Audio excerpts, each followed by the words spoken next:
Shalom Bapak Ibu Saudara. Saya mau sharing malam ini tentang kuasa atas bumi sudah dikembalikan kepada manusia. Kita lihat Kejadian 1 ayat 28. Jadi hari ini saya mau gereja Tuhan tahu bahwa kuasa atas bumi sudah dikembalikan. Di Kejadian 1 ayat 28 Alkitab berkata, Allah memberkati mereka, yaitu manusia, Adam dan Hawa.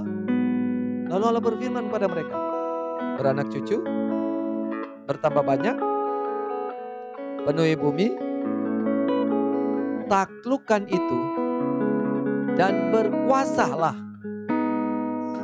atas ikan-ikan di laut, burung-burung di udara, dan atas segala binatang yang merayap di bumi.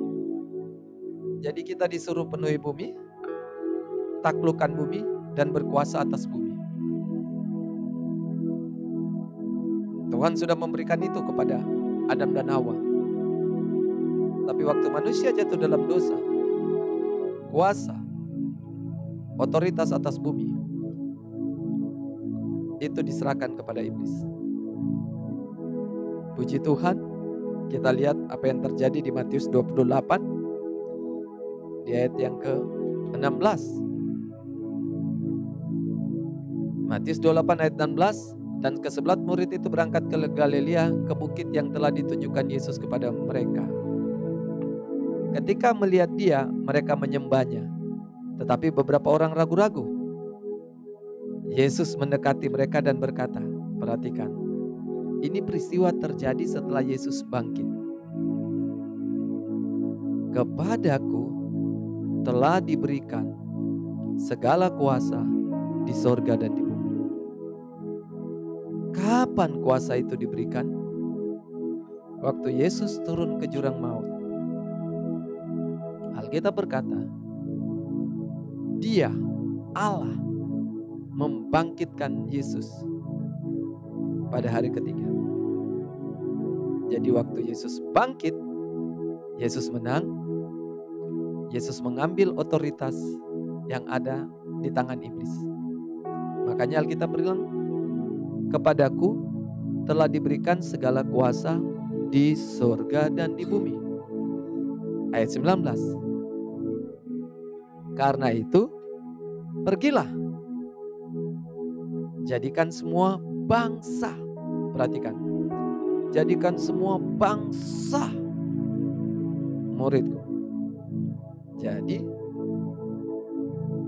otoritas kuasa atas bumi ini ada pada Yesus, dan sekarang Yesus mau naik ke surga.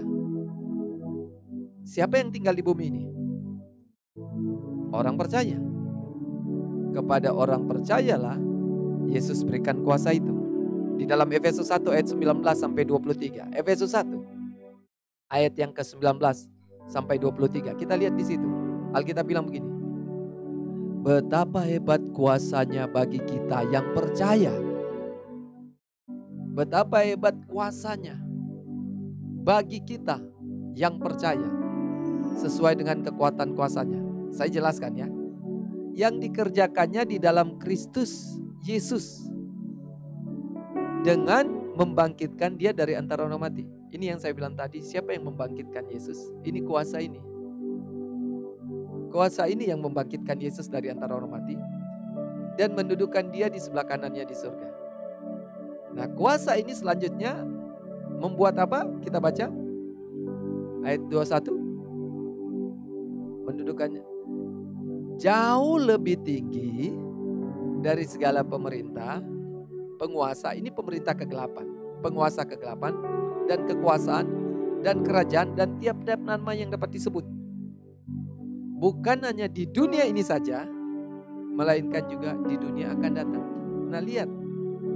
Kuasa ini yang membuat Yesus jauh lebih tinggi atas semua pemerintah penguasa. Di ayat 22. Dan segala sesuatu telah diletakkannya di bawah kaki Kristus. Jadi semua sudah diletakkan di bawah kaki Kristus. Siapa yang melakukan kuasa itu? Nah, saya lihat berita yang luar biasa. Dan dia Kristus ini telah diberikan kepada jemaat sebagai kepala. Telah diberikan kepada gereja, kepada orang percaya, segala sebagai kepala dari segala yang ada. Ayat 22, ayat 23, jemaat yang adalah tubuhnya. Kita ini tubuhnya, dia kepala. Nah, dia sudah diberikan kepada kita.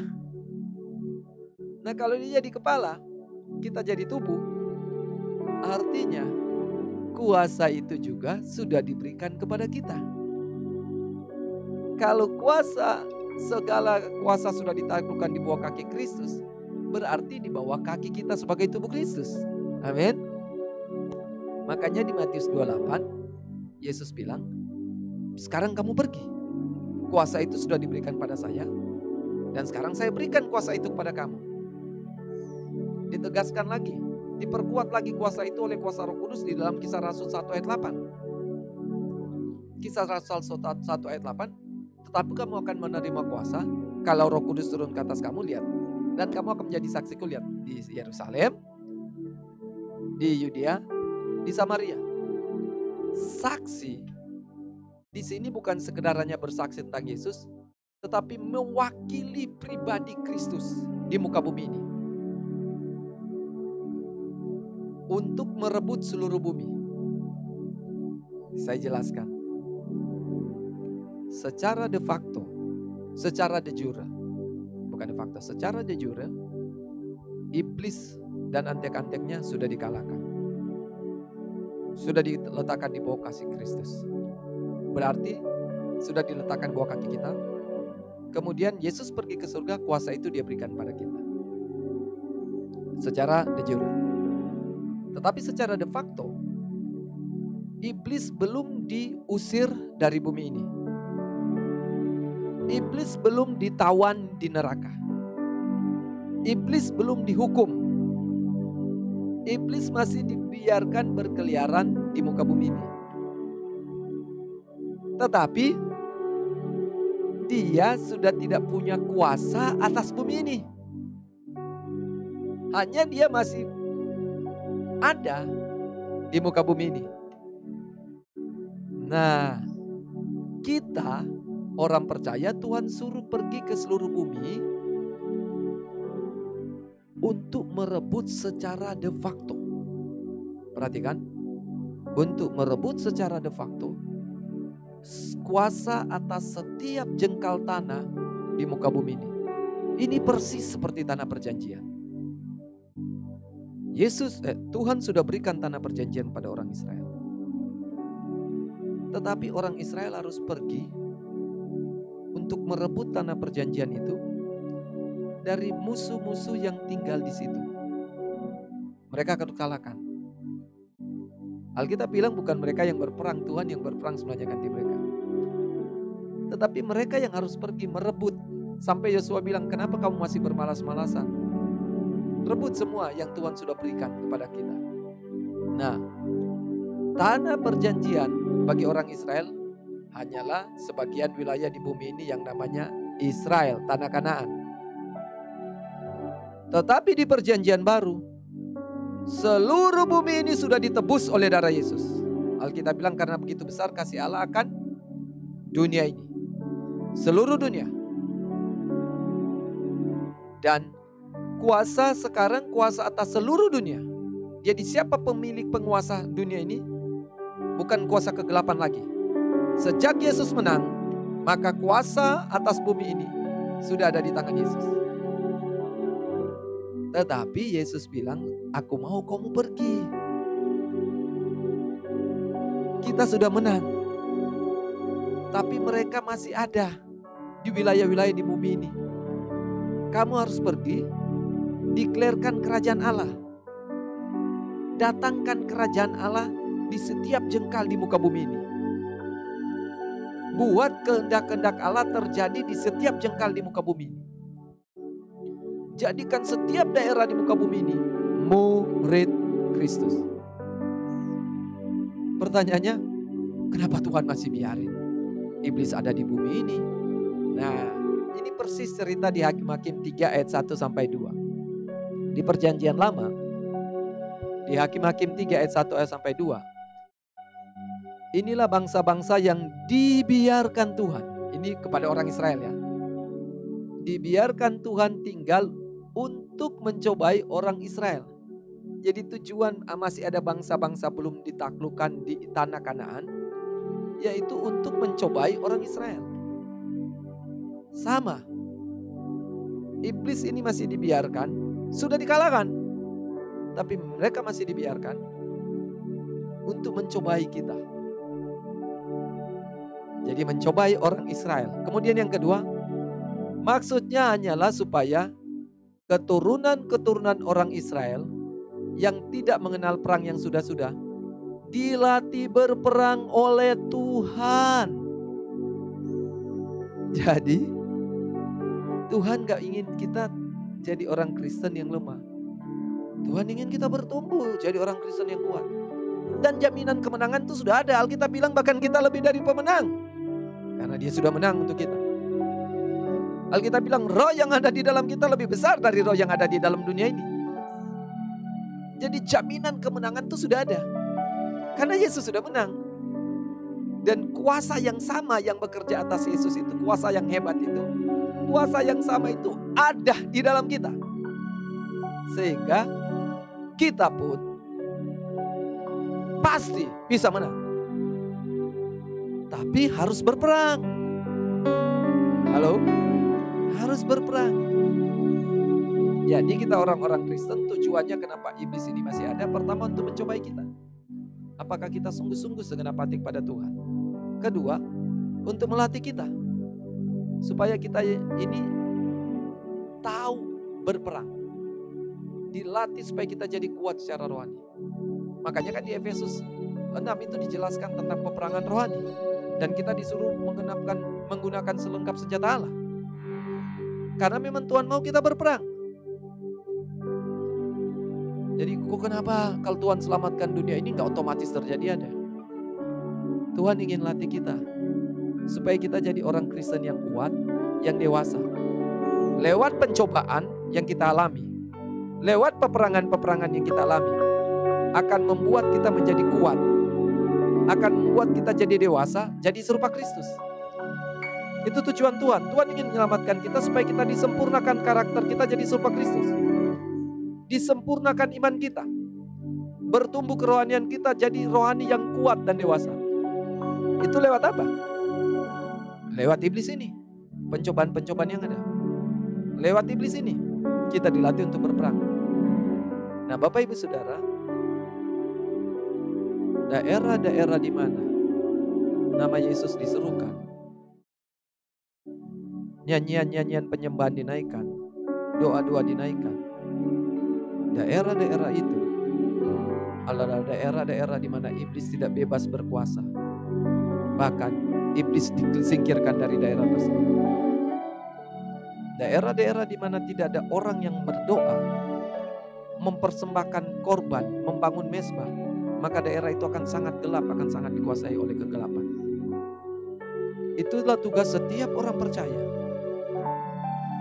Di daerah manapun yang kau berada. Sudah menonton acara ini, di kota manapun engkau berada, di wilayah manapun di Jakarta ini engkau berada. Kita ditaruh di tempat tersebut untuk mengalahkan kuasa kegelapan. Roh-roh teritorial. Jadi saudara lihat, kalau orang-orang percaya di Indonesia mau berdiri menyerukan nama Tuhan atas Indonesia ini, melakukan pelayanan pendamaian atas Indonesia ini, iblis tidak bisa berkuasa. Kita tahan semua kekuatan-kekuatan musuh yang mau membahayakan gereja Tuhan. Kita lawan semua kekuatan-kekuatan kegelapan supaya tidak bisa terjadi di Indonesia. Lawan setiap ketidakadilan, lawan setiap ketidakbenaran. Semua ketidakbenaran itu dikendalikan oleh kuasa jahat. Semua bentuk kejahatan, semua bentuk dosa di muka bumi ini dikendalikan oleh kuasa jahat. Jadi apa yang harus kita lakukan? Berdiri, membela bangsa ini. Berdiri, berdoa untuk bangsa ini. Panggil nama Tuhan. Saudara, jangan salahkan Tuhan ketika keluargamu hancur. Jangan salahkan Tuhan ketika kotamu rusak. Jangan salahkan Tuhan ketika bangsa ini jahat. Karena orang-orang Kristen tidak mau berdiri. Karena orang-orang percaya tidak mau berdiri. Kita sudah diberi kuasa. Jadi hai orang Kristen di Indonesia, orang percaya di Indonesia, mari berdiri. Kita sudah diberi kuasa. Rebut Indonesia ini bagi Tuhan. Dengan kuasa Tuhan. Kita sudah diberi otoritas atas Indonesia. Jangan biarkan ada sejengkal tanah pun dari Sabang sampai Merauke, dari timur sampai laut. Iblis bebas bergerak. Usir dia keluar. Buat dia tidak nyaman di Indonesia ini. Di tanah pertiwi ini. Keluarkan dia. Jangan biarkan kegelapan. Jangan biarkan kekelaman menguasai tanah Nusantara. Berdoa. Panggil nama Tuhan. Berdoa. Sembah Tuhan. Nyatakan kuasa Tuhan. Deklarkan kerajaan Allah di bangsa ini. Proklamirkan kebenaran-kebenaran Tuhan di bangsa ini. Itu terjadi. Lakukan peperangan rohani. Mari setiap orang percaya. Supaya kita jadi kuat. Terlatih berperang. Kita pasti menang. Kita pasti menang. Kita pasti menang. Karena roh yang hebat itu ada dalam kita. Kuasa yang hebat itu ada dalam kita. Kita pasti menang. Bukan oleh kuat gala kita, tapi oleh roh Tuhan. Tapi gunakan itu. Gunakan mulutmu memuji menyembah Tuhan. Gunakan mulutmu mengikat dan melepaskan. Kuasa mengikat dan melepaskan. Gunakan kuasa ada dalammu untuk peperangan rohani. Haleluya.